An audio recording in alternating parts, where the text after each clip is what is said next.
Hi there. Well, today we're going to look at a book. And the book in question, uh, who are the dancers that you always remember, the female dancers? If you grew up in the UK, that is. Well, they were these girls. Pan's People. Had this book a couple of years. Pan's People, Our Story. By Babs, Cherry, Dee Dee and Ruth. And it was the only reason really for watching Top of the Pops back in the day. And this book tells their own history of Top of the Pops and the outfits that they wore and so on. It says, in 1968, Pan's People burst onto the nation's television screens in Top of the Pops, innovative and provocative.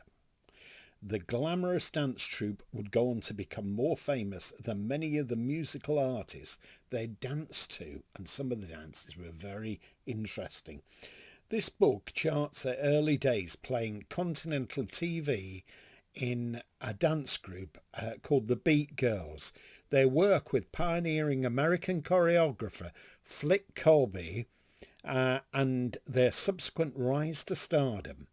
Along the way, they fell off podiums, caused riots, danced for the King of Belgium, etc. Illustrated with rare and previously unpublished photographs and featuring interviews with the directors, producers and disc jockeys and artists who worked alongside them. Pan's People, Our Story is a funny, surprising and revealing memoir about the formative days of pop music and modern dance. And I used to love to see them on Top of the Pops. And I'm not sure who this is. Babs D with their publicist, Philip Day. There you go. When you look back, they're wearing fur coats here. I don't know if they were simulated or whatever. That's when they were the Beat Girls, 64 to 66. It's nice how each one of them gives their own particular story. I mean, some of the routines.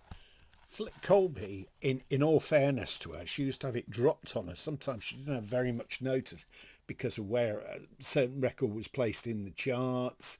If the band couldn't be on Top of the Pops, then Pan's People would be dancing alongside the song.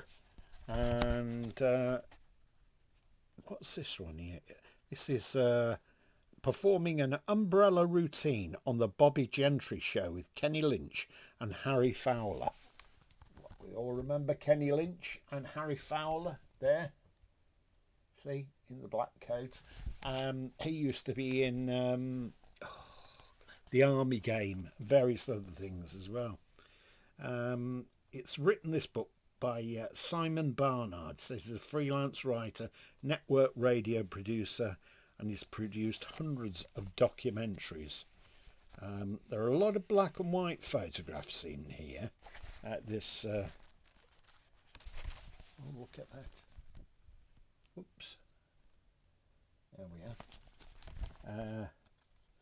I like the way it's laid out and their particular take. Oh, it's one with John Denver. I wonder if you found that a bit of a distraction. In fact, I wonder if many of the members of groups found it a bit of a distraction. See if I can find you another one. Dancing here. There's some dogs in this particular song. Dancing with Dogs, in an iconic Pan's People performance of Gilbert O'Sullivan's Get Down on the 1973 Top of the Pops Christmas special. I remember that was cringe making, that. Lovely photograph of them. I think there's one of them that's passed away now. I don't know if it's Dee Dee. I'm not absolutely sure of that. Most of the photos are black and white, as I say. There we are.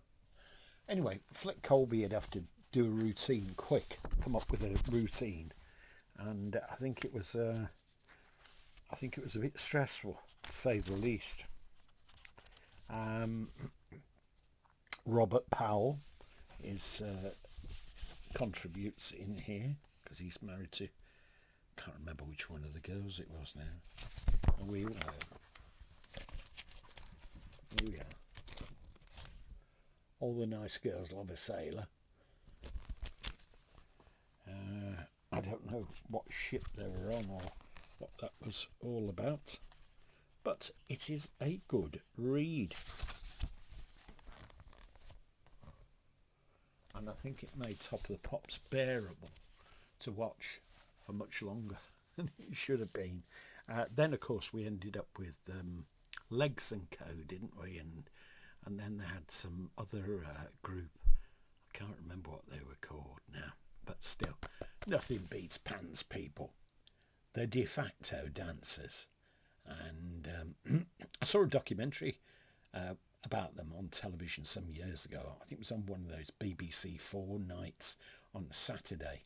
And it was, well, the stories that they could tell, because there's a lot of stories that they can't tell, were very interesting. There's a photograph inside here with Tony Blackburn, Kenny Everett, and various other DJs from Radio 1 anyway. The original price for this is £18.99. I think I paid about £12 at the time. You can get it cheaper if you look around anyway. But if you're interested in dancing, as I'm sure a lot of you are, then this is a book to pick up. Okay, thanks for watching this now, and be sure to drop by again soon. Bye for now. Have a great day.